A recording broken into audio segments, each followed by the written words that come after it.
আমার বর সব গাছ কেটে ফেলে দিল, কেন কেটে ফেলে দিল সেটা সবটাই আপনাদের সাথে শেয়ার করব। Hello friends, welcome back to my channel. কেমন আছেন আপনারা সবাই?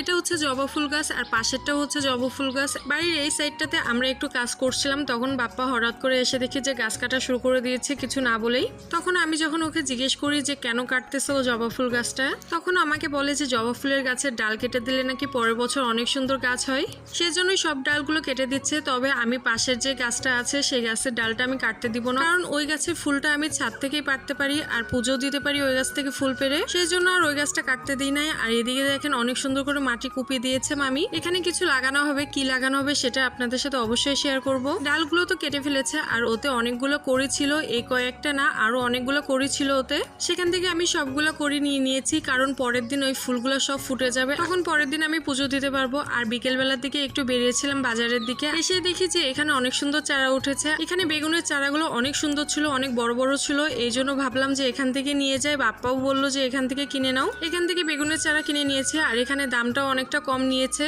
ছোটবেলা থেকে শুনে আসছি যে আমার মা গাছ লাগাইতে অনেক বেশি ভালোবাসে, আর এখন দেখছি যে আমারও গাছ লাগাইতে অনেক বেশি ভালো লাগতেছে। ছোট একটা গাছ লাগানোর পরে আস্তে আস্তে বড় হওয়া দেখতে আমার অনেক বেশি ভালো লাগে। কয়েকটা ঝালের চারাও কিনবো, কিন্তু তেমন একটা পছন্দ হচ্ছিল না, আর এনার এখানে ঝালের চারা ছিল না তেমন একটা ভালো। তবে বাপ্পা বললো যে হবে না, আজকে বেগুনের চারাটাই থাক। আমি এক আটি মতো নিয়েছিলাম বেগুনের চারা, 40 পিস না 50 পিস মতো ছিল। সবগুলো যেহেতু আমি নিজে লাগাবো এই জন্য একদিনে এত বেশি লাগাতে পারবো না, তাই বাপ্পা বললো যে পরের দিন ঝালের চারা নিও। এই সময় বেগুনের চারা কিনলাম, জানি না বাঁচবে কিনা, তারপরেও লাগাতে মন চেয়েছে তার জন্য কিনেছি। শীতকালের দিকে সব থেকে বেশি ভালো হয় সবজি। এখন যেহেতু শীতটা নাই তেমন একটা, গরম পড়ে গেছে, তাই ভাবছিলাম যে এখন বেগুনের চারা লাগালে ভালোভাবে হবে কিনা।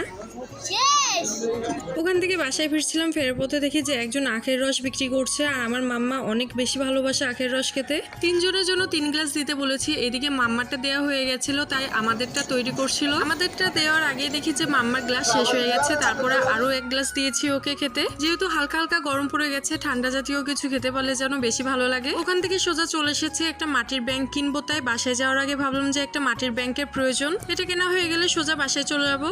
আজকের ব্লগটি এই পর্যন্ত। ব্লগটি ভালো লাগলে অবশ্যই একটা লাইক করে দিয়ে পাশে থাকবেন। সবাই ভালো থাকবেন, সুস্থ থাকবেন।